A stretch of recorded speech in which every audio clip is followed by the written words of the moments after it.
Please be with us, help us, and guide us through this journey. Beloved God, help us all to love you more and more, and more and more, and still yet more, till we become worthy of union with you. And help us all to hold fast to Baba's Daman till the very end. Avtar Meher Baba ki jai. Avtar Meher Baba ki jai. Avtar Meher Meher Baba Baba ki ki jai. jai. Loving Jai Baba to all. We are reading this book, Meher Baba's Early Messages to the West. And we have completed part 1 and 2. And today we'll be starting part 3, which is question answers.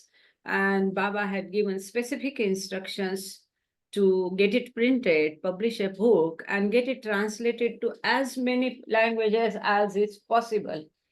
So today's session, first we'll start with Baba's letter, and then we will read introduction to part 3, and then preface, and immediately we'll start questions and answers.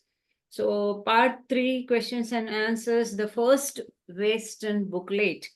And it's given that during the summer of 1933, Meher Baba created the Circle Editorial Committee charged with disseminating Baba's message through the print media. Headed by Herbert Davy, the committee's first undertaking was Questions and Answers, a 60-page booklet published in London that September. So this was 1933, September. We are also in September month. So Baba is with us. And I will request our Chittaranjan Gangade sir from Akola to read this letter. It is written from an ocean liner in the Eastern Mediterranean. Baba's note, this is given to the left side, accompanied a draft of 5 new questions and answers intended for the second edition of the recently published booklet. Gangre sir, can you please take over and read that letter? Yes. It is signed by Baba as MS Irani. It is, please start. Excuse me, can I, Meherkrupa, do you want me to try and show this letter or not?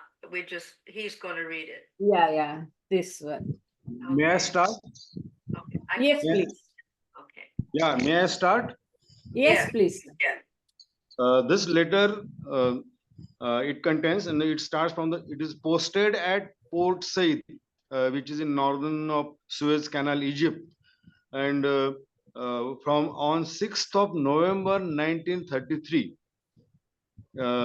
And this letter is written on a letter pad of the P&OSN company, SS Viceroy of India.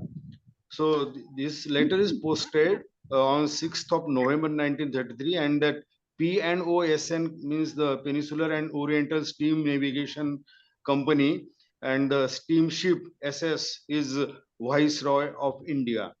The letter starts from this: My dearest Herbert, I am sending the answer to the questions we had discussed about in Madrid. I have dictated them almost a word by word. You may make alterations, additions, and change the language or phraseology, but retain the same. You need not send it to me for approval, so that would take too much time, but print it, sticking strictly to the original sense. I miss you very, very much. Remember all my instructions and try best to follow them and not to worry. Let my love, MS Irani. Jai Meher Baba. Yeah. So please read the next also. I'll read the this thing. Right, probably taken down in Portofino in July 1933.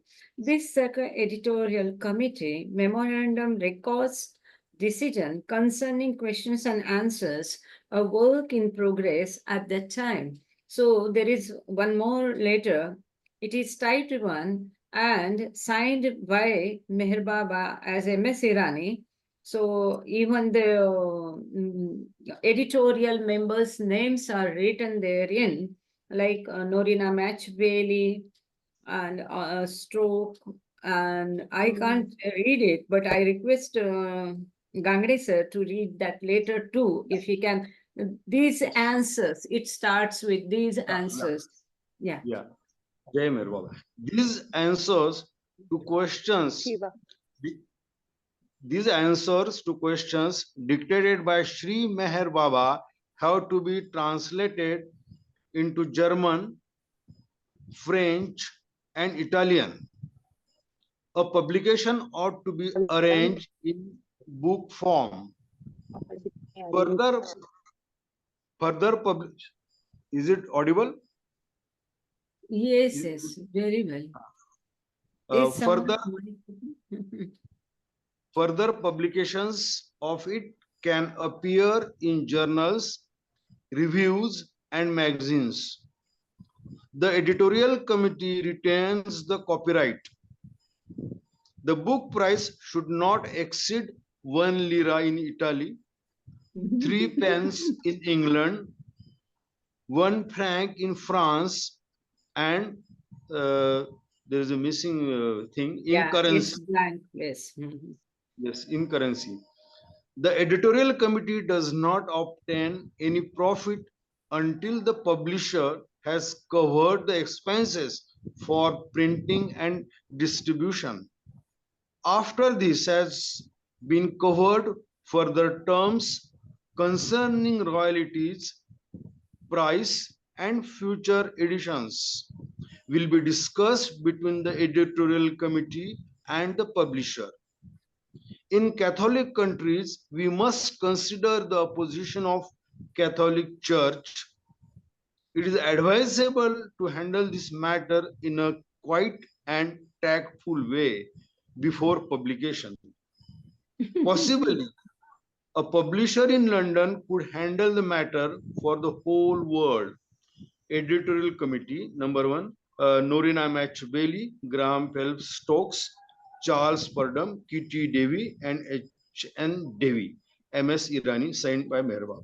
Jai Meher Baba, Jai Meher. Very good. Thank you. Gangri sir, can you also read further page number 59? I got only these 2 pages. Sorry. Okay, no problem, no problem.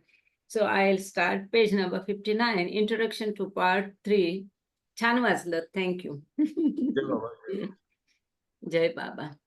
During 1933, Meher Baba turned much of the focus of his work towards the literary domain, encouraging Western disciples with literary aptitudes to help disseminate his message through this medium.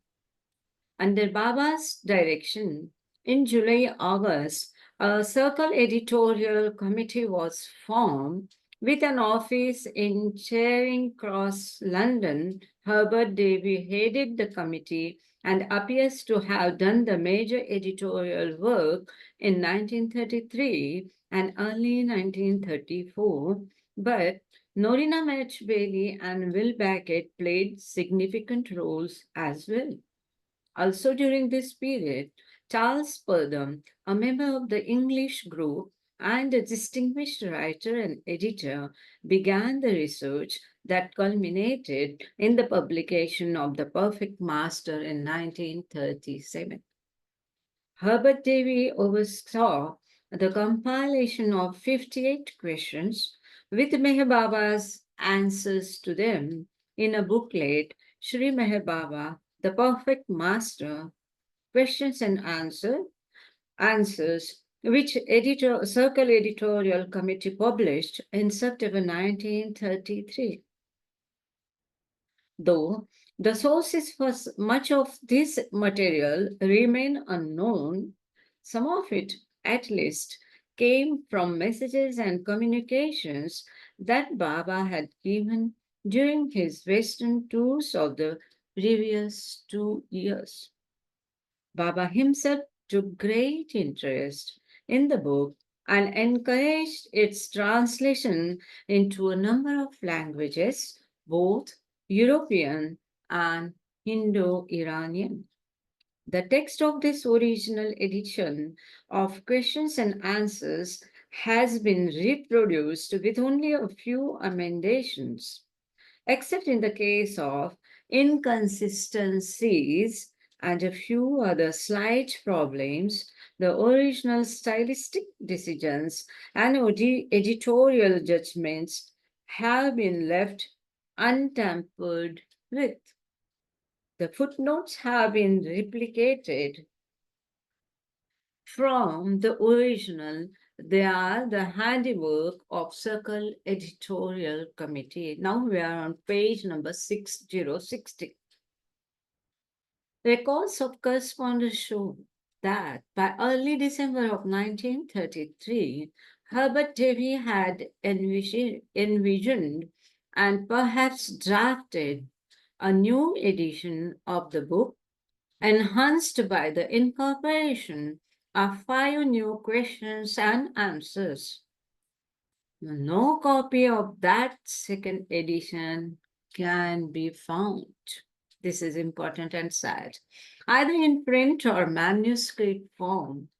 Yet, the translator responsible for the French translation of the book, Sri Meher Baba, I guess here Betty or Marcia can take over so that they can read that French words nicely. I can't read those French words. Can you take over, Betty? Jai Baba. Yeah. This I can is try. I'm not, I don't speak French either. Shri Meher Baba le maitre parfait, or perfect master. Questions. Questions. Is anybody in the audience speak French? Okay, I'll try. It responses. Yeah. Paris, edition de la review numbers 59 to 63. Are you all seeing this good? Is it good for you too? The Yeah. screens? Okay, all right. This French text is reproduced in Appendix 6. 2 identically titled articles in the Meher Baba Journal, Questions, Baba Answers, Volume 2, Number 6, April 1940, pages 353 to 55, containing questions numbers 59 to 61, and volume 2, number 7, May 1940, pages 415 to 416, containing questions numbers 62 to 63, provide a translation into English from this French source. That English translation, adjusted and corrected by Francois and Daniel Lemaitre and Ward Parks, and reformatted to conform to the style of the main English booklet, Questions and Answers, is reproduced in this section under the title 5 Additional Questions and Answers. For further details on the history of questions and answers in its English and French versions, see pages 227 to 36 and 271 to 73. All right, so now we are on part 3, page 61. So I just continue. I'll continue. Please. Thank you. Sri Meher Baba, Perfect Master, Questions and Answers. Preface. Sri Meher Baba was born 39 years ago of Persian parents. 39 years ago? Long. That was pretty early. 39 years ago of Persian parents in Pune, India. He is a Parsi, Zoroastrian by birth, and is unmarried. When he was 19 years old, he met a Mohammedan saint, Hazrat Baba Jan, and had a profound spiritual experience that made him aware of his high spiritual destiny. Then, after years of close contact with the Hindu saint, Sri Upasni Maharaj, he consciously became one with the infinite. He, wow, he began his spiritual work and now has followers all over the world. Since July 10, 1925, he has observed complete silence.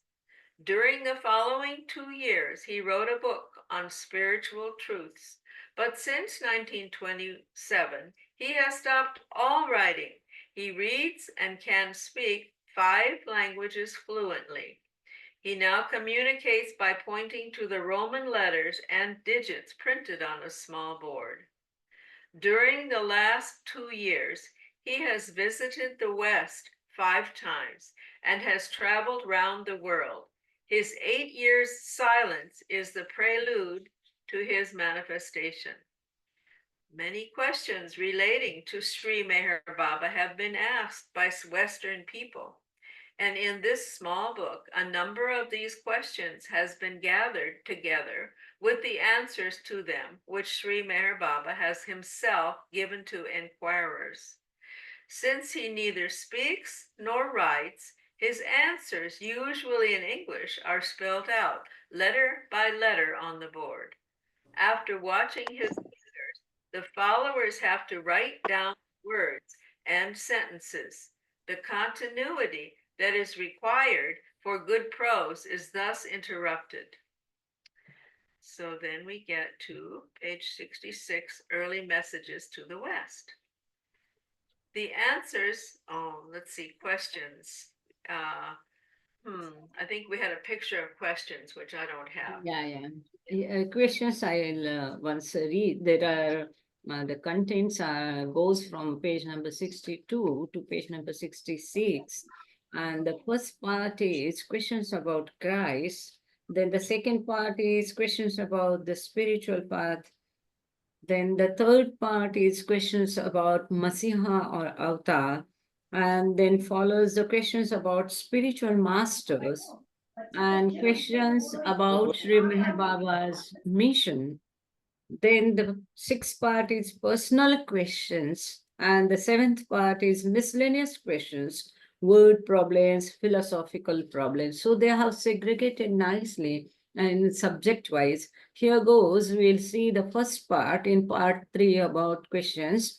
Questions about Christ. I'll just read the questions and then Betty will continue her reading on page number 68. Page number 67 gives 5 questions. Will Sri Meher Baba explain Christ's words concerning the second coming? Then question number 2 is, there have been and still are so many false Masihas. How can we recognize the true Masiha? Question number 3 is, was Christ the only Son of God? Question number 4 is, what is his opinion concerning the ritual or ceremonial observances of religion? And question number 5 is, what is the right way to attain Christ consciousness? Here goes answers, questions and answers, page number 68. Would you like to continue? Betty, you read so nicely. Your voice is so lovely. Okay, answers. So What we'll do, we'll read one question and one answer. If there is an explanation or discussion required, we'll do after the answer is read. Fine? Excellent, good idea. Okay, so answers. The question is, will Sri Meher Baba explain Christ's words concerning the second coming? And that's from the Bible, St. Mark 13 and 21, 26, verses 21, 26, 27. Okay. And then, if any man shall say to you, lo, here is Christ, or lo, he is there, believe him not. That's what St. Mark said. But in those days, after that tribulation, then they shall see the Son of Man coming in the clouds with great power and glory, and then shall he send his angels and shall gather together his elect from the four winds, from the utmost part of the earth to the uttermost part of heaven. The gathering of the elect refers to the reincarnation and final assembling of his close disciples and followers at the time of his second coming.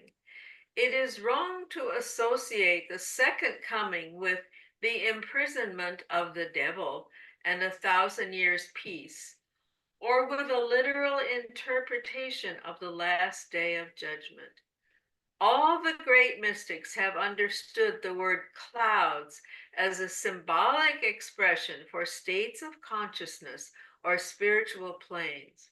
When the Christ descends from the infinite, that is the seventh plane, he brings with him to earth the infinite goodness, wisdom, power, and love, and also the powers, signs, and experiences of the 6 lower planes. In the words of a great Sufi saint, behold the sky and clouds and the world. First is God, then the planes, the last is earth, but all 3 are linked. So, and then the footnote, that would be in some other language.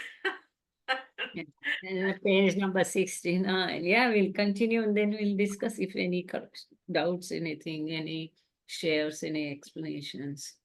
It's a huge thing. Okay, Excuse? I think yes, that we're good. Somebody just muted. Okay.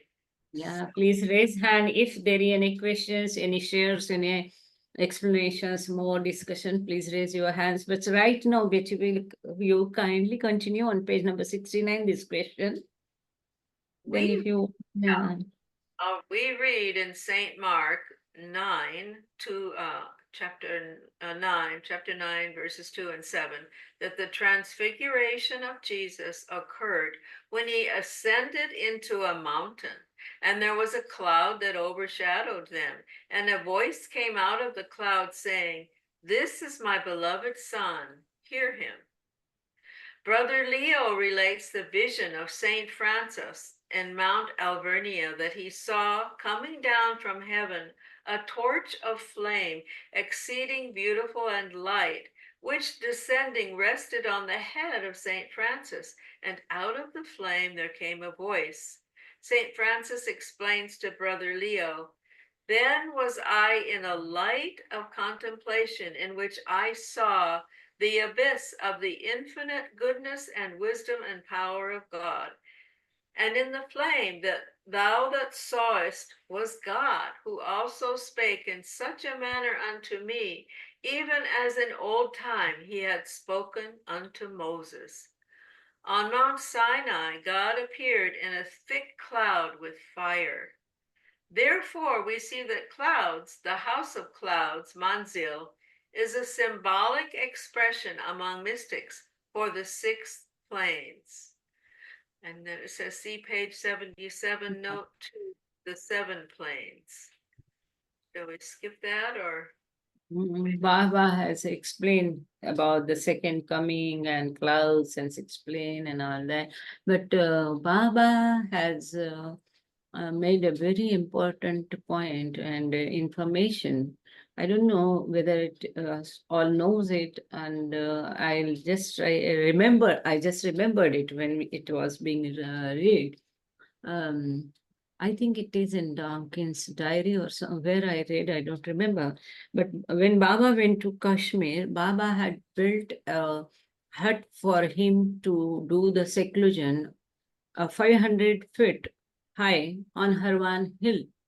And Baba pointed to a place, and Baba said that Christ was buried here. And that time Baba gave the information that when Christ was crucified, he was not dead. He went into Nirvikalpa, Nirvana Samadhi, state, Nirvana state. That is like Fana state, that vacuum state. And then his 4 or 5, 6 beloved followers, loved followers, brought him to Kashmir through Lahore and all that part in disguise. They hide themselves and to him, and with the stillingly, they brought Christ to Kashmir. And there in Kashmir, after bringing in Kashmir or somewhere in the way, after 3 days or so, he came to the consciousness. That is what is supposed to, they celebrate Easter, I suppose. And there he remained in, Baba says that Christ remained in Kashmir till the end of his physical form or life of that avataric period. And rest of his avataric work, Christ did from Kashmir only, and he remained disguised in Kashmir. Rest of his life, Christ remained disguised, and he did all his work from fifth plane. That is what Baba says. He didn't do his work from avataric state, but he stationed himself on fifth plane, and he did his work from that state. So somewhere that's why this cloud and sixth plane and all that might have been mentioned here. That's what Baba says. And then when he really dropped his physical form, then he was buried by his devotees there on Harwan Hill. Kindly excuse me, please. Can you please continue, Betty? Question. Next question. Someone is on the door at the door. He's ringing bell, and I am the only one in the house. Please excuse me, Jai Baba. I'm so sorry for this. I'll just go ahead and read question 2.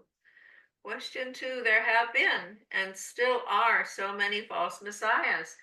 How can we recognize the true Messiah? And the feelings and inspiration for things sublime and the divine love are imparted by a real Messiah to anyone who comes in contact with him. A false Messiah cannot do this. I'm going to read that again. And the feeling and inspiration for things sublime and the divine love are imparted by a real Messiah to anyone who comes in contact with him. A false Messiah cannot do this. Through his divinity, the true Messiah gradually attracts the world to himself, and people come to know and feel that he is real. The knowledge and feeling of confidence in his words grow gradually into certainty, and masses follow him, drawn by an irresistible force. A mirage attracts the thirsty, but soon it is discovered to be an illusion and not the life-giving water. A false Messiah may attract the attention of the people through outward appearances, by force of personality or by intellectual dissertations about spirituality, but he cannot do that which the true Messiah can do, that is, arouse the highest ideals in men and touch the hearts of millions. So nicely Baba has explained the characteristic. So Meherkrupa, I wanted to ask you, so you remember reading that Baba stayed in Kashmir the whole time after he was brought there? He did not travel around? Is that what No, you remember that reading? is what is mentioned there. I think it is in Donkin's diary, if I'm not wrong. Somewhere I have read that then throughout his life, Christ remained in Kashmir in disguise. He didn't reveal himself as Christ. In disguise, he did his rest of avataric work in Kashmir, and that too he stationed himself on fifth plane. But that is what is mentioned there. Not in this book. Yeah, but a different. Yeah, Yeah. I would love to see that. I've never seen that anywhere. That about. I will find it out for you. I try to search where I most probably maybe Donkin's diary. But I'm not sure. If it is there in Donkey's diary, I can send it to you. Okay, so I'll Yeah. just continue. Shall I continue? Was- Question 3, was Christ the only Son of God? And Christ and not Jesus was the only Son of God. By Christ is meant he who is at one with the infinite, and so all those who come to realize the ultimate reality may be said to be in the Christ state.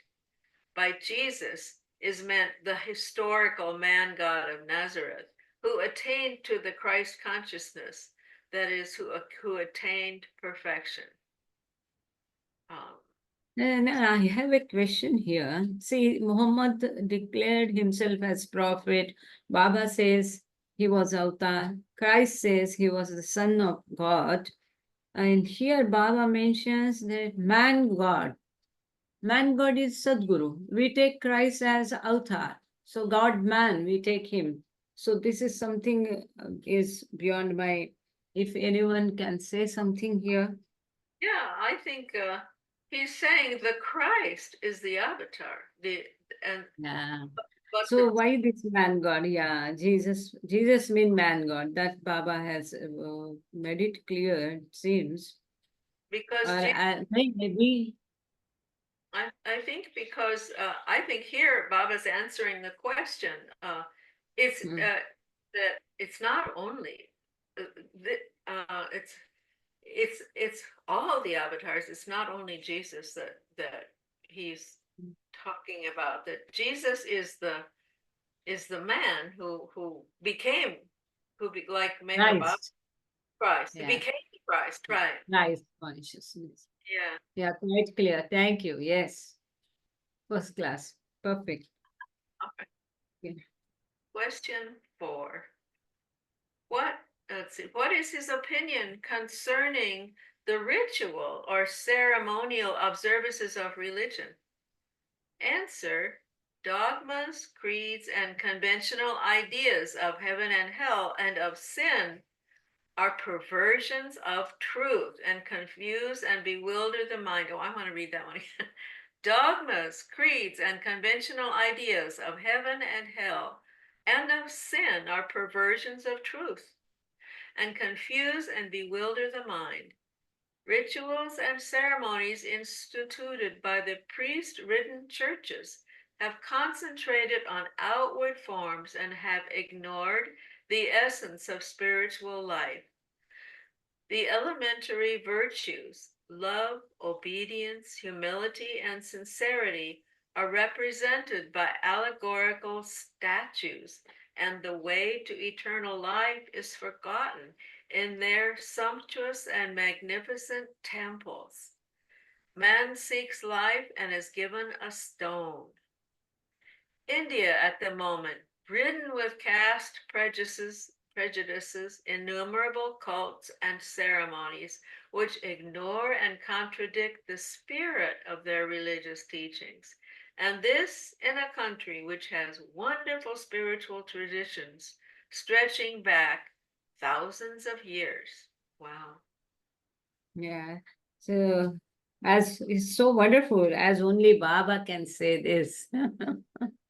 And so nicely he has explained that this heaven and hell and creeds and rituals are not the truth. Or the And statue. yeah, it bewilders the mind, it attracts, diverts mind to somewhere else other than the truth. See, Baba is not basically against any religion. Why he should be? After all, he was Rama, he was Krishna, he was Buddha, he was Christ, he was Muhammad. So, whatever religions today we see are all formed by him only. At that time, what was taught that time is also by him only. So, why he should be against it? He is never against any religion. But as he says, none of the religion's teachings are in its original, natural, original form. With the time, it has changed. It has become something else. It was told something, it has become something else. Now the rituals, offering money and doing puja, all that, that is not spirituality. As Baba says, bowing down to me, offering flowers or garland to me, and saying my arti are the three most unimportant things in the way of the path. But initially, it helps. It creates spiritual atmosphere. That is a preliminary stage. Once the person or sadhak or aspirant progresses, that's not required.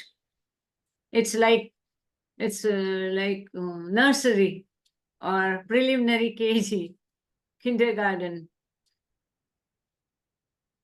So, Well, I'm interested in this message was specifically for the West, and it's definitely Christ focused. I mean, the Christian religion is dominant in the West, and but of course we know that all of them, all the avatars have uh, uh, yeah, if even Christianity in itself, as we see, what we saw in when we were kids, and now what is going on. So many additional ceremonies have started, which were not at all there previously, isn't it? So this is, as Baba says, this priest and all those, and with the time it is being changing and changing. None of the religion is in its original shape. That is what he says. If it is not in its original shape, why to follow it? What to follow? There will be only confusion. And as he says that in India, it's really true. That time was so much caste prejudice and curls and ceremonies and home and havan and evening and touchability and all so many things. Some caste people were not allowed in the temples, even now temples and aarti and puja so much. But it is contradictory. When one does that puja, the whole attention is whether this thing has been offered, whether food has been offered, whether flower has been brought. The attention is toward these things and not toward the God. So the spirit lost. Yeah. Anyone else? Or we'll move to next question. Was there anybody else who'd like to read? I'm happy to read, but I can read a little bit before I go, if you want. sure. I'm going to start here. Question 5. But hold on. Okay, let me make the screen bigger. Page number 71. Yeah, Maharshi. What is the right way to attain Christ consciousness? In other words, how can we overcome or escape from our ego? Answer. So much has been said and written about God realization and the higher consciousness that people are bewildered as to the right way to and the immediate possibility of its attainment. The inquiring mind, after I made it too big, hold on, okay, let me see so I can see what I'm doing. I'm sorry. Okay, let me start it again, and I have a barking dog. Okay, so much has been said and written about God realization and the higher consciousness that people are bewildered as to the right way to and the immediate possibility of its attainment. The inquiring mind, after wading laboriously through such mystical and theosophical literature, only succeeds in learning some pseudo-philosophical terms that confuse and puzzle it. The highest state of consciousness is latent in all. The Son of God is in every man, but he has to be manifested. The best and easiest way to overcome the ego and attaining the divine Christ consciousness. Let me see where I lost where I am. Okay, I got it. It's just the picture, your picture's in front of it. You're on the right. When I read, it's covering the bottom part. So you need to move your image up to the top. Can you do it? Anyway, okay, I can move it. Okay. Should I don't have to read the answer. I'm talking about your picture. You have to go scroll back to where we were. I'm sorry. Scroll back. About the consciousness, what he said. Sorry. That is question number Yeah. 5. Yeah, here we go. Here it comes. Yeah, here.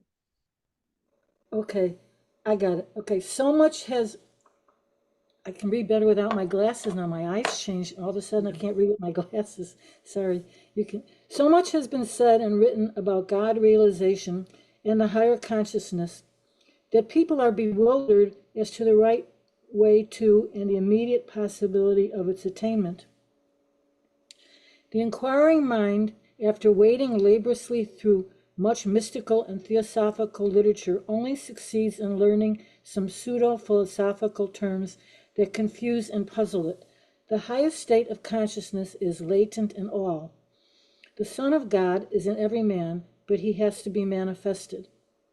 The best and easiest way of overcoming the ego and of attaining the divine or Christ consciousness is to purify and deepen our love and widen continually the circle of those we love, and to render selfless service to humanity in whatever circumstances we are placed. All the ethical and religious practices ultimately lead up to this. Our animal desires are gradually sublimated if we live more for others and less for ourselves. Slowly, our crude sense of ego is transmuted. The ego persists till the last stage of the path, not until the 7th stage of the path, when the God or Christ conscious state is reached, can the ego be completely transmuted. The best and easiest way of overcoming the ego and of attaining the divine or Christ consciousness is to purify and deepen our love and widen continually the circle of those who we love, and to render selfless service to humanity in whatever circumstances we are placed. All the ethical and religious practices ultimately lead up to this. I think I read this already. Our animal desires are gradually sublimated if we live more for others and less for ourselves. Slowly, our crude sense of ego is transmuted. The ego persists till the last stage of the path, not until the 7th stage of the path, when the God or Christ conscious state is reached, can the ego be completely transmuted from finite to infinite, reappearing again on the 7th plane as the divine I. This is a state of Christ consciousness to which Jesus referred when he said, I and my Father are one, and which implies living simultaneously in the infinite and in the finite. This is the right way for the independent aspirant. The shortest and the easiest way is that of the seeker who has the good fortune, karma, to be accepted as a disciple by a perfect master. Certain pitfalls are avoided by the master's love and provision. Does somebody else want to continue? There's one more sentence, Marcia. Yeah. Okay. But Okay. one second. Okay. It's obvious, absolutely impossible for the independent aspirant to pass from the 6th to the 7th plane without the help of a perfect master. Yeah. This is a very profound message. We will I'm glad I really got to read that one. discuss, explain about it one by one and line by line and para by para. It's a very, very important thing Baba has mentioned here. Live more for others and less for ourselves. Yeah. And what we see in the word now, today's word, people live more for ourselves and less for others. Really, this is the master key Baba has given here, that live more for others and less for ourselves. And about ego, Baba is telling, ego really cannot be eradicated or destroyed. It is to be transmuted. So this separative ego, that we take ourselves different from God. So this separative ego And this pride ego definitely has to go. Separative ego has to be transmuted, and it should be become one, the original self. So it will become the universal. Then when this happens, it will become a universal mind. So this ego, Baba says, divine is to purify and deepen our love and widen continually the circle of those we love and render selfless service to humanity in whatever circumstances we are placed. In spite of the adverse circumstances, we need to help and love others. This ego is transmuted. When we do this, slowly ego will be transmuted. That means this separative ego will go, and the original universal self ego of the God himself. So Baba says the ego persists till the last stage of the path, till the sixth stage, ego is there, separative ego is there. Because sixth stage, he sees God right in front, everywhere, in everything. But he feels God is different from self. So duality is still there, that separative ego is still there, and that can be transmuted only by a perfect master with his help. One on its own cannot transmute it or eradicate the separative separative ego. Not until the seventh stage of the path, when the God or Christ consciousness stage is reached, can the ego be completely transmuted from finite to infinite. So this duality or separative ego will be transmuted. It will disappear only in the seventh stage, that is God realization state. Here Baba has not used the word God realization, but here Baba uses the word Christ consciousness. Just for the understanding of the Western world, he has never ever mentioned God realization here.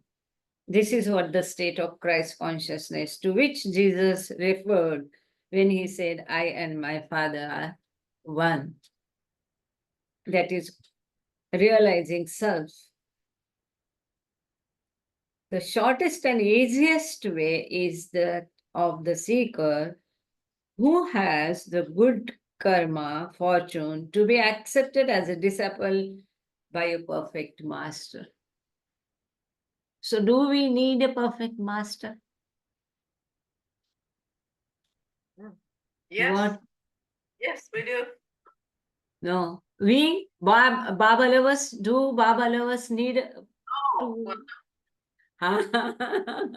Baba lovers, none of the Baba lovers or Baba word do not need any perfect master. Our perfect master is Meher Baba. Our master is Meher Baba. Our beloved is Meher Baba. Our guide is Meher Baba, because he is the highest of the high. And this Baba himself has made it very, very clear. I think in Creation and Causes or Tiffin lecture, he says that to give the God realization to my inner circle is my duty. I am duty bound. All those Baba has categorized, segregated outer circle members and his lovers or devotees in one category.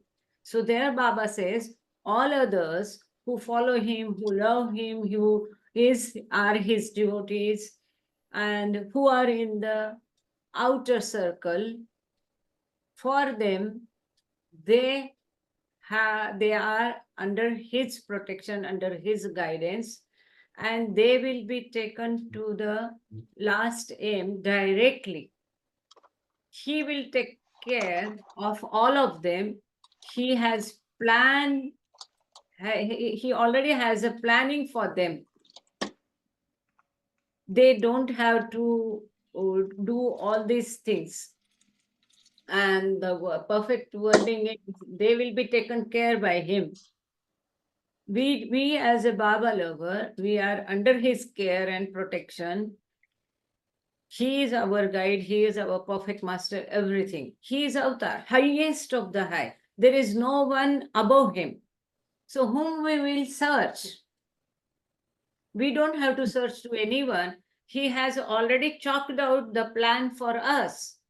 The next, whoever perfect master, suppose any of the Baba lover do not get liberation or God realization in this birth, and in his next birth or after so many births, the latter perfect master, whoever will be coming, will just do the implementation of the plan Meher Baba has chalked out for us.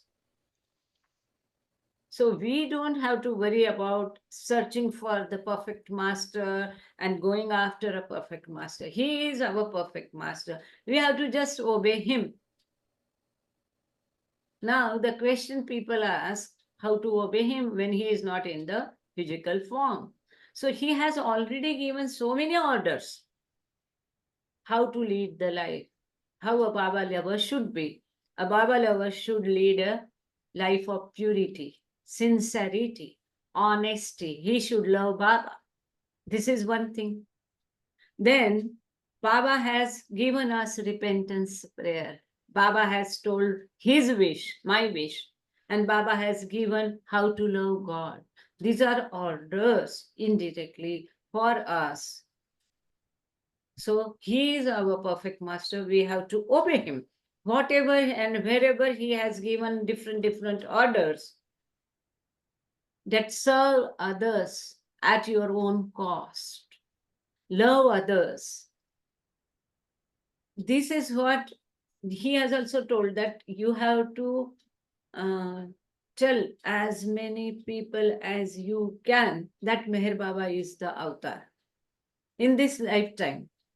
That way, whether they accept it or not accept is their problem. We cannot immediately expect that they will accept Baba as a avatar or God. Leave it. Just tell them Meher Baba is avatar. And what effect it will bring, that also he has explained. Just by telling this, it will form a link between Meher Baba and that person, or link between that person and the next advent of the avatar. It is so very important, Baba says. So this also he has told us to take his names to the many people, to the ear of many. All these are his orders. Even a implementation of single order to love him wholeheartedly above all. And so many things, the complete implementation of repentance prayer is in itself is a big thing. This we have to obey, to surrender him our body, mind, and everything. These are the things we have to do. And then rest we have to leave it to him. We need not worry about our path and attention and whether liberation or God realization and which plane we are and when we will get all that we don't have to worry. Just leave it to him. He will take care. Is it not? So, okay, here, so it is a very, Baba says we have to be very patient. We can't have anxiety. We cannot pressurize him. Baba, give me God realization. Baba, give me love. Baba, give me liberation. We don't have to ask him anything. He knows what is to be given, when to be given, how to be given. We have to be very patient. So because Baba says it's a very gradual process. It will take time. It's a very slow process. It's not like we have switched the button and there is a light. It's not like that. When we are really fully prepared, he will give it within a second, fraction of second, not more than that. Okay, so we have completed part 1 of part 3 question answers, and the next is questions about the spiritual path. So the contents here, I'll just read all the questions. There are around 8 questions. Yes. I just will read first the questions that is on page number 72, part 2 of part 3, questions about the spiritual path. What way of approach does Sri Meher Baba recommend for those who aspire to perfection? Question number 7 is, which is the right way to attain wider consciousness? Into bracket, do religions help or hinder spiritual development? Question number 8 is, what is the right way to attain Christ consciousness? Question number 9, this number includes the previous 5 questions also. For this part, it is question number 4. What discipline or qualification is necessary to enter the path? Do intellectual attainments help or hinder man's progress on the spiritual path? Into bracket, intellectual and spiritual understanding compared. Next question, does renunciation help a man's progress on the spiritual path? Next question, there are sub-question A, how does a master help an aspirant and how does a master help mankind? And B part question, why is it necessary to have the aid of a perfect master in order to attain perfection? The last question in this series on about the spiritual path is, why is meditation on a perfect master the most effective form of meditation? And the answers goes on page number 73, but I have to see the time also. Are we going? Yeah. No, we have plenty of time. We have about 20 minutes. Plenty of time.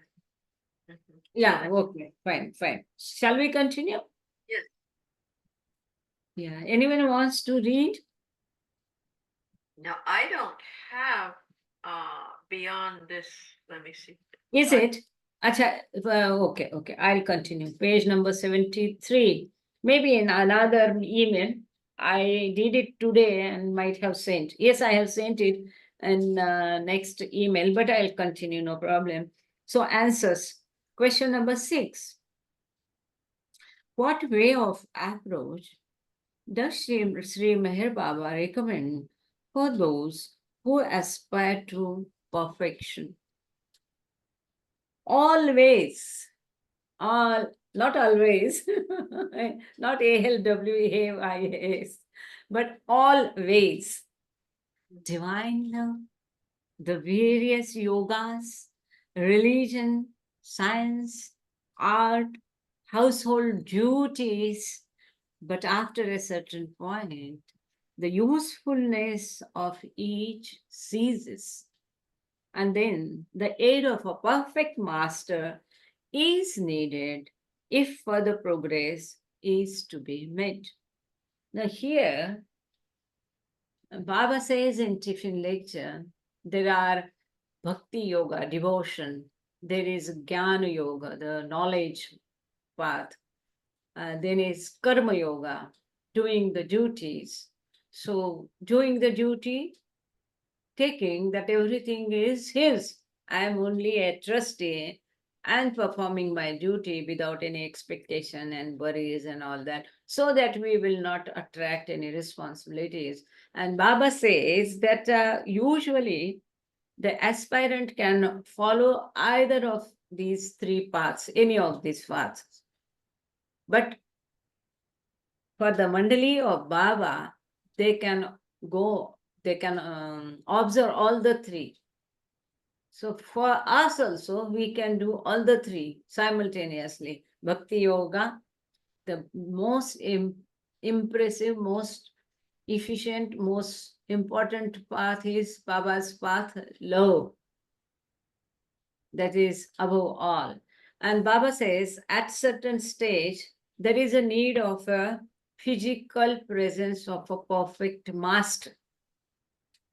So as we have just discussed, When Baba is our perfect master, is the highest of high, he has chalked out plan for us. So when time comes, the perfect master will automatically come forward and give a touch we will not even know. Or as it happened, the perfect master gave the God realization to his devotee or to the one who is following him in his lifetime, but not after dropping the body, is also one thing. But as we see, in case of Sai Baba, so Sai Baba, Baba has revealed it. Sai Baba was a devotee of Zarzari Baksh. Zarzari Baksh was a Sadguru. And in his previous lifetime, Sai Baba had served him. And Zarzari Baksh, though was not in a physical form, in next lifetime of Sai Baba, Zarzari Baksh gave him God realization, made him a perfect master. So in exceptional cases, that also happens. So the question next question number 7 is,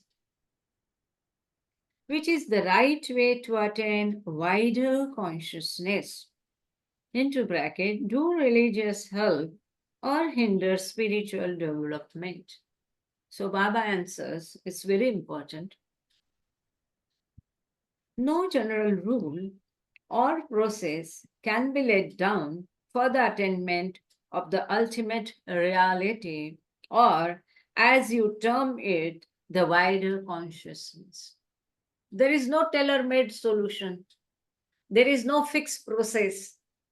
There is no fixed path or progress or process, because Baba says there are so many varieties of experience and ways. As many beings are the as many ways. Somewhere else Baba says about, these are Baba's words, because every person, every aspirant is different. Their sanskaras, their impressions are various. It varies from person to person. The impressions differs. So the ways, the solution, the measures differs. There cannot be a tailor-made one solution. Further, Baba says here, every individual has got to work out his or her own salvation. And for the aim, he himself has to create and choose the path, which is mostly determined by the total effect or momentum of impressions, called sanskaras in Sanskrit, acquired in previous life. The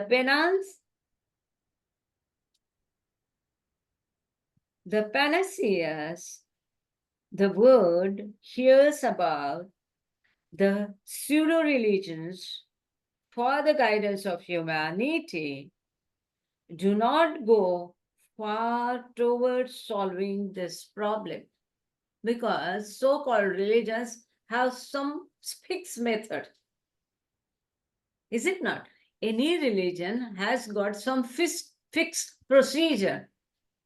A fixed procedure, how it can be helpful for various persons, because everyone's sanskaras are different. How that one procedure can be helpful for all. And in spirituality, Baba also says, one should not copy other. One should not expect what is happening, experiencing one person, the other person should not expect the same thing. So this religion and their path is of no use. It's useful only up to the preliminary stage, just to create the atmosphere, just to create the liking for the spirituality, just to go ahead in the spirituality. Further, Baba says here, as time goes on, the founder, the one who supply the motive force is relegated more and more to the background of time and obscurity. Then Baba says, which is very, very, very important, the aftermath of his manifestation, usually a religion or an organization, gradually loses its glamour and attractiveness. Finally, a mental revolt against the old order of things arises, and with it is felt a thirst for the way, the truth, and the life. The thirst or demand has to be met and will be met. That is the reason why God has to descend every 700 to 1500 years. We think, no, once he has come, fine. Why he has to come again and again every 700 years? Because with the time, as time lapses, here Baba himself says that it's whether it is a religion, whether organization, whether it is given by a master or avatar, gradually the glamour and attractiveness goes, it lessens, and there is a mental reward. So, whatever has been told by Muhammad, Christ, Krishna, Rama was for those people of that time. Now time change, people change, their mentality change, then acceptability change. So the teachings will be as per the new time. Now people don't have time to do the Havana and all that. It is a speedy life. Then the next question is, what is the right way to attain Christ consciousness? And we have already covered it in the last question, question number 5, read by Masha, that we have to live more for others and less for ourselves. And the ego has to be eliminated. And we have to be more loving. We have to love. So we will not, because we have just read that question, answer to that question. If you want, I can just read it again. What is the right way to attain Christ consciousness? So much has been said and written about God realization and the higher consciousness that people are bewildered as to the right way to and the immediate possibility of its attainment. We don't have to get confused which is the right way. We get confused. The inquiring mind, after wading laboriously through such mystical and theosophical literature, only succeeds in learning some pseudo-philosophical terms that confuse and puzzle it.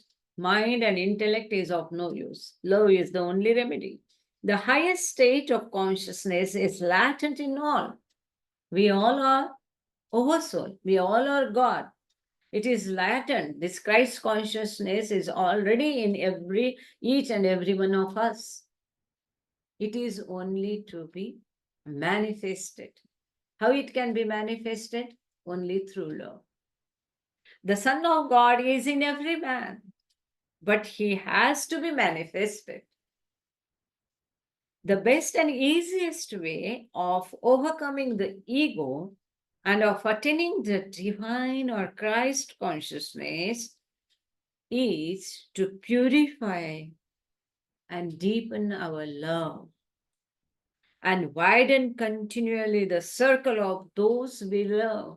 So we have to love more and more and more people. Baba says, here Baba has given a practical solution, widen the circle of people whom we love. But it should be a pure love, not a selfish love. And to render selfless service to humanity in whatever circumstances we are placed. Also, we have to widen the circle of the people to whom we are giving our selfless service. Slowly, our crude sense of ego is transmuted the ego persists till the last stage of the path, that is separative ego of duality. Not until the seventh stage of the path, when the God or Christ consciousness stage is reached, can the ego be completely transmuted from finite to infinite, reappearing again on the seventh plane as the divine I. This is that state of Christ consciousness to which Jesus referred when he said, I and my Father are one, and which implies living simultaneously in the infinite and in the finite. This is the right way for the independent aspirant. The shortest and the easiest way is that of the seeker, who has the good fortune to be accepted as a disciple by a perfect master. Certain pitfalls are avoided by the master's love and provision. So Meher Baba is there to protect us. We need not worry. It is absolutely impossible for the independent aspirant to pass from the sixth to the seventh plane without the help of a perfect master. Now the question number 9 is very, very important. What discipline or qualification is necessary to enter the path? Baba always says, when you are ready, when you are qualified, the perfect master himself will come in search of you and guide you, as it happened in the case of Swami Vivekananda. Swami Vivekananda and his parents were not at all prepared to send him. That Ramakrishna Paramhans selected him and practically dragged him out of his house and forcibly took him with him. So when one is ready, what is that readiness? What is that qualification that Baba answers here? The answer is to say that decent living is the only requisite for attaining wider consciousness, is but giving one side of the picture. What you are today is the result of both your decent and your indecent living in the past. Occult, religious, or spiritual training serves merely as means to an end and is only the threshold to entering the path. But when you are accepted as a disciple by a perfect master, no such disciplinary process is necessary. The only requirements then are complete surrender to his supreme will, perseverance, love, courage, and trust in the master. So these all spiritual training, religious processes and ceremonies and all that takes us only to the, not even inside the door of the spiritual path, but only at the entrance of the spiritual path, not even again after that. Only love, dedication, devotion, surrender, obedience to our master. Only this is the qualification. This is very important. Now, the question number 10.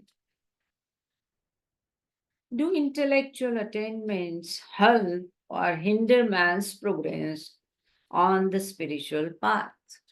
That is, intellectual and spiritual understanding compared here. Answer is, it is impossible to reach spiritual truth and realization by talks, arguments, or by reading books. It can be reached by the heart alone. But that would be a very slow process. But when the heart and the head are equally developed and balanced, then man's progress is much quicker. The man in whom the head, that is intellect, is more developed than the heart is liable to get fixed ideas, and he becomes attached to his own intellectual achievements. Very important. The man with a warm heart is more likely to have faith and for love and truth to give up all. Very, very important. Intellectual persons get attached to their talent, their brain, whereas a simple person with a pure heart on spiritual path goes much ahead. So this, the upper stir is not at all required. Upper floor is not at all required in spirituality, to which we give so much importance. It is not required. Rather, it is a hindrance. Then Baba says, we are on page number 75. Intellect is the lowest form of understanding and is developed by reading, listening, reasoning, and logic. These processes create an illusion of the real knowledge. It's not a real knowledge. When the real knowledge comes only on the sixth, seventh plane, then all this is not required. The higher form of understanding is permanent illumination, through which one experiences and sees things as they are. In this state, one feels in harmony with everyone and everything and realizes divinity in every phase of life. And one is able to impart happiness to others. And although performing efficiently and intelligently all duties and material affairs, one feels mentally detached from the world. This is true renunciation. Be in the world, but don't be of the world. Enjoy everything what is easily and available naturally to you, but be detached from it. That is most important. And Baba has also given a very practical and lovely remedy that you be in complete harmony with each and every one, realizing divinity in every phase of life. Nothing is outside of God. Each being and everything is in him. So he is in everyone. That we have to keep telling ourselves. And that is a practical tool, measure, instrument for implementing what Baba says in his My Wish, in his How to Love God, in repentance prayer, when he says, forgive others. And if we try to see that God is in him, it becomes easy for us to forgive that person. Not to envy anyone. When we see God in that person, we will not envy that person. So this is an instrument, measure, a remedy to implement what Baba has told, I think. So in every phase of life, nothing is outside of God. So in every phase of life, God is there. And most of all, to impart happiness to each and all. Though difficult, not impossible. How to make others happy. That's why Baba says real happiness lies in making others happy. To give the happiness to others. Why to give the happiness to others? Because God is in them. And he is our beloved. If he is our beloved, if we love God, we have to make him happy. So Baba himself has told, I know you cannot love me as I ought to be loved. I know your capacity. So try to love me. So how to try to love me? Baba says, you first try to please me. By pleasing him, we will try to love him. And by pleasing others, by making others happy, we will make him happy. It is like the chain. And although performing efficiently and anything but manifest, Meherkrupa. the last, yeah, the last and highest state of understanding results from the merging of the soul into the limitless ocean of infinite knowledge, bliss, and power. One who has himself attained to this can enable thousands to attain perfection. Who himself has attained the perfection can help others to attain that perfection. That means be becoming a sadhu. This is so lovely, so very important. That was the answer to the questions whether intellectual attainment helps or hinder man's progress on the spiritual path. Now comes question number 11. Does renunciation help a man's progress on the spiritual path? Yes, Baba's answer is Sri Meher Baba does not believe in external renunciation. For the West, particularly, it is impracticable and inadvisable. It's not possible to live your luxurious life and your family and your profession and go in the Himalayas and apply. That is not required. So Baba has already told, be in the world, but don't be of the world. So we shouldn't have the attachments to all the luxuries are available to us. Renunciation, further Baba says, renunciation should be mental. One should live in the world, perform all legitimate duties, and yet feel mentally detached from everything. One should be in the word, but not of it. It is very, very important. Be in the word, but not of it. And how can we do it? Even if tomorrow some of your luxury is not available to you, you should be still happy about it. You must be prepared to go without that luxury.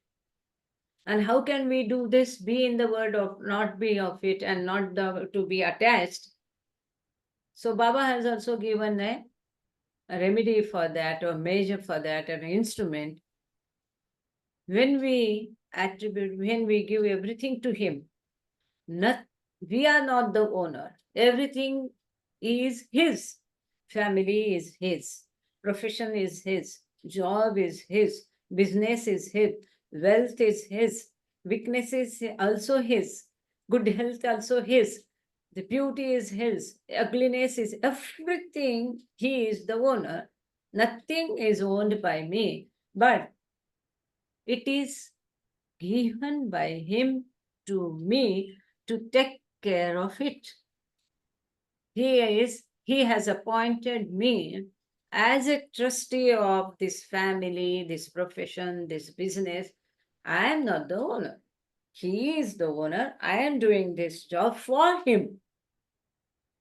If we have this feeling in our mind, then we will not worry about the results.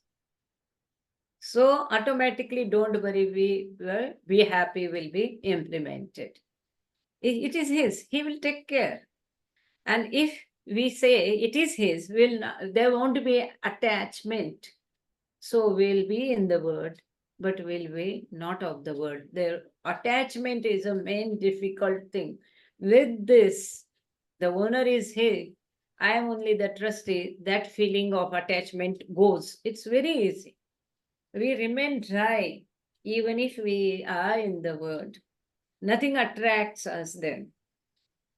The next question, how does a master help an aspirant, and how does a master help mankind? Mankind in general, a mass, and an aspirant individual. Answer is, as a rule, masters help individually according to the temperament and preparedness of the aspirant. But this being the agaric period, that is the end of the cycle, previous cycle, and the beginning of the new cycle.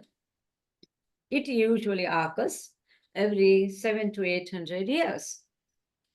Sri Meher Baba's spiritual help to humanity will be both individual and collective. He rejuvenates and infuses new life into the old order of things and imparts the highest state of spirituality, the state of oneness with the infinite ocean of bliss, knowledge, and power to his close disciples. He gives a general spiritual push to the whole universe. He is for individual as well as he is for all. Then the next question number 12, sub question A. Why is it necessary to have the aid of a perfect master in order to attain perfection? The answer is, only a perfect master who is the veritable incarnation of divinity can awaken in the individual the fire of divine love, which consumes in its flames the lesser desires of the body, mind, and the world, all which must be completely relinquished before perfection can be realized. Why a perfect master is needed? Because the perfect master is the one who will give us that gift of divine love. He will kindle, ignite the divine love in us, who will help to eradicate our impressions, who will help for the annihilation of the mind, who will help for the God realization. He is the one, perfect master is the one who will save us from falling in the deep valley between the two plains. The perfect master is the one who will help us on the fourth plane from misutilization of the powers we will get. He is the one, the perfect master is the one who will guide us, who will protect us. Though his orders, others can think are ridiculous sometimes, but he sees our many, not only this life, but he sees through our many, many past lives. He knows what type of person we are. He knows what are the impressions we are collected so far. He knows what is the remedy for those impressions is. So the perfect master is very helpful. That's why perfect master is required in the path. The sub question B was this, and now the question number 13. Why is meditation on a perfect master the most effective form of meditation? Baba had told the kids, the students of Premashram also. The answer Baba gives, by meditating on a perfect master who is divine and fully conscious of his divinity, the individual who is divine but not fully conscious of his divinity is led into divine self-consciousness. Into bracket, there are two aspects of the infinite one, personal and impersonal. The impersonal aspect lies beyond the domain of creation and transcends even the mental plane. The personal aspect of God is the perfect master who, having attained to the impersonal aspect, lives in the world and helps others towards truth. This is what they are it says about the beyond state of God is the impersonal aspect of God. In short, the beyond state of God is the impersonal aspect of God, and state 2 of God, state 2, substate B, and substate C. So, substate C of state 2 of God is the personal aspect of God, in which the 2C, all the Sadgurus, all the perfect masters, and all the avtaras are stationed in the God state 2C. So 2C is the personal aspect of God. And the beyond God, that a God number state 1 is the impersonal state of God. So why is meditation required? So Baba has says, why he comes down? He is unlimited. He is formless. Then why he descends here taking a form? So that it should become easy for us to devote, to love him, the personal aspect, the form, the God in form. It becomes easy for an aspirant to love him, to do the devotion. It is easier than the impersonal form of God, the God which is formless. That is what Baba says in Tiffin lecture. That why God descends as avatar? Because to love a formless God might be a dry and boring process. So to become it easy to love him, he comes between us, he descends and take a form. So it becomes easy to love a God in a form. So it is better to devote on his form, to meditate on his form. But still, Baba says, try to see me as I really am. Okay, so I think it's time for us now to conclude. And here, by His grace, we are on page number 76, and we have completed 2 sections of part 3. And remaining, we will see to it. There are 8 sections. Sorry, 7 sections. So 5 more sections we'll see in the next session, that will be on 4th Friday, and 4th Friday will be 23rd. Yeah, 23rd. On 23rd, we'll see this remaining 5 sections. There is a editor's note. The perfect master of the age is called by Hindus and Buddhists the avatar. By Jews and Christians, he would be called the Messiah. The terms saint or even Mahatma do not imply the absolute spiritual perfection or Christ consciousness, which is experienced continually by the perfect masters. Thank you, Baba. Thank you all. Thank you, Betty and Marcia and Gangre sir, and each of us who have joined here. Thank you. Thank you, all of you. Thank you, Baba. And I'm really sorry for any lapses at my part. Jai Baba. And yeah, Shashi Srivastava is there. So, Shashi, would you kindly sing Aarti? And Mehra Ramdev Ramlokar is also there.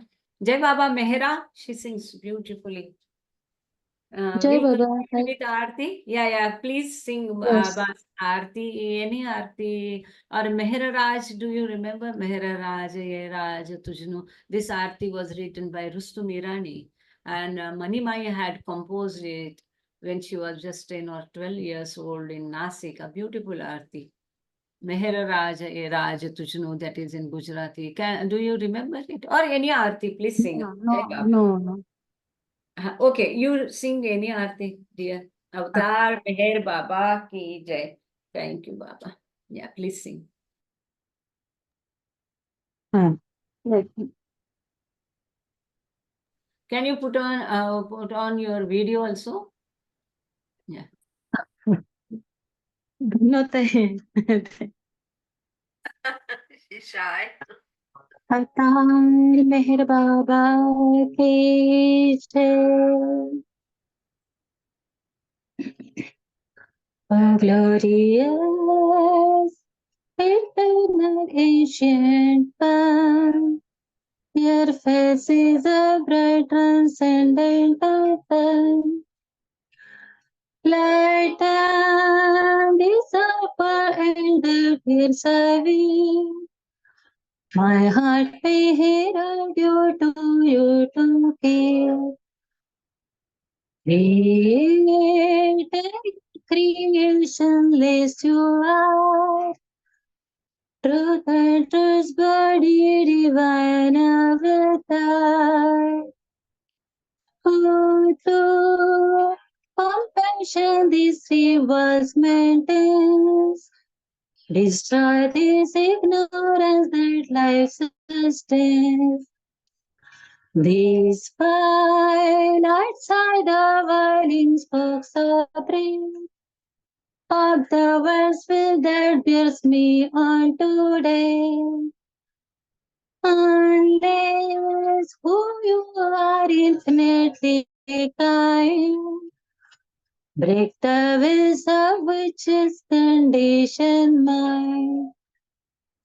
This is my love, this fruits my heart. Wish to please you, I have spread from my heart. Accept the words of a simple flower that has no use beyond its shining above. You are myself, I sing to you in praise and beg your Lord to bear me through the day. Till you, the ever-living perfect one, illume my darkness with your shining sun. Avatar Meher Baba ki jai. Jai Baba. Jai Baba. Jai Baba, everyone. Jai Baba. Jai Baba. Thank you, all. Avatar Meher Baba ki jai. Avatar Jai. Meher Baba ki jai. Avatar Meher Baba ki jai. Thank you. Jai Baba. Thank you, dear Meherkrupa. And thank you. That was Mara. That was beautiful. Just lovely. Thank you. Thank you all. Oh, another wonderful session. All right. And we've recorded it. So everybody who wasn't here will see it. Thank you. Meherkrupa, I would love to talk with you a little more about how we can improve, how we can help with the so I'm going to email you and we can set up maybe a WhatsApp chat or yeah, like yeah. Please do it. Please do it. Yeah. Good. All right. Jai Baba. Thank you. Jai Baba. Jai Baba. Jai Avatar Meher Baba ki jai. Can we leave? Yeah. They are all his Balaras अवतार मेहर बाबा Deshpande की जय. from Nagpur.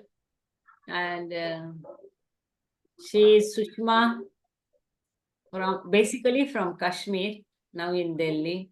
She is Meena Bodhankar, has a grandchild to look after. And she is Mehrana who sang from Nagpur. and she is Shashi Srivastava. And yeah, Jai Baba Shashi. Thank you for joining, all of you. And she is Indulata Gupta from Nagpur. Shashi met me in NPR just now, last week. I had been to Meherabad 1 week. Yeah. Wonderful. The big Indian community. Everybody. It's nice. Western, east, east, west.